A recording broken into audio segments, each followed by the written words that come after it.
கல்கி பயணக்கட்டுரை எழுதுறாரு. சிவகாமி சமுதாயத்துக்கு முன்னாடி ஆசிரியர் கல்கி வந்து மகாபலிபுரம் போயிட்டு வந்து பயணக்கட்டுரை எழுதுறாரு. ரொம்ப சுவாரஸ்யமான பயணக்கட்டுரைகள் இன்னும் அச்சில் இருந்தால் படித்தா படிப்பாருங்க. ஒரு யாருக்கும் அக்கறை இல்லாமல் அந்த மாமல்லபுரம் படகுல தான் போனோம். அப்போல்லாம் பக்கிங்ஹாம் கால்வாயில் படகுல போனோம். பஸ்ஸு கிடையாது, ஒன்றும் கிடையாது. படகுல போயிருக்காரு. 8 மணி நேரம் படகுல போனோம். கொசுவெல்லாம் கடிக்கும். தயிர் சாதத்தை கட்டிட்டு போனோம். தங்க இடம் இருக்காது. இப்படியெல்லாம் சொல்லுவார். அவர் போக சொல்லும்போது என்னைய அங்கே காப்பி குடிக்க ஒரு ஹோட்டல் கூட கிடையாது, அங்கே எதுக்கியா போனோன்னு கேட்பார். வெள்ளக்காரன் போனால் நம்மளும் போனோமான்னு கேட்பார். உடைக்கிறதுக்கு பிள்ளையார் கோயில் கூட இல்லையே, தேங்காய் உடைக்க பிள்ளையார் கோயில் கூட இல்லையேலாம் வருத்தப்பட்டு சொன்னதெல்லாம் சொல்லுவார். அவர் போகும்போது பாண்டவர்கள் தெய்வங்களுக்கு கோயிலை திருடி விட்டார்கள் அப்படின்னு எழுதியிருப்பார்.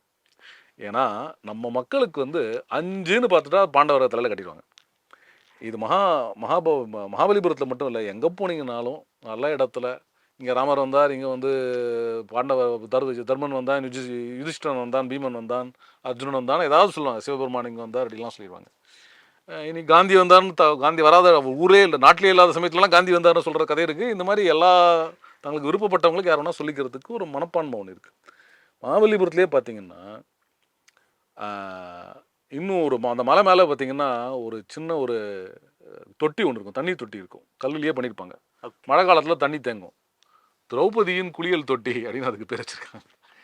இந்த திரிமூர்த்தி மண்டபம் போகிற வழியில் பார்த்தீங்கன்னா 3 பாறை இப்படி செங்குத்தாக நிற்கும். இந்த 3 பாறையை பார்த்தீங்கன்னா நம்ம பழைய இதில் பார்த்தீங்கன்னா 3 செங்கல் வச்சு நடுவில் விறகு வச்சு அடுப்பு வைப்பாங்க, பார்த்துருக்கீங்களா? அதனால் வந்து இவ்வளோ பெருசாக இருக்கே, 30 அடிக்கு இருக்கே, பீமனுடைய அடுப்பு அப்படின்னு அதுக்கு பேர் வச்சிருக்காங்க. கிருஷ்ணன் வெண்ணெய் உருண்டை, இப்படிதான் அவங்க பேரு. மக்கள் ஆர்வத்தில் அப்படி பேர் வைக்கிறாங்க. ஆமா, சரியா? அதனால அந்த மாதிரி பஞ்சபாண்டவர்களின் ரதம் அப்படின்னு சொல்லி ரதமே கிடையாது.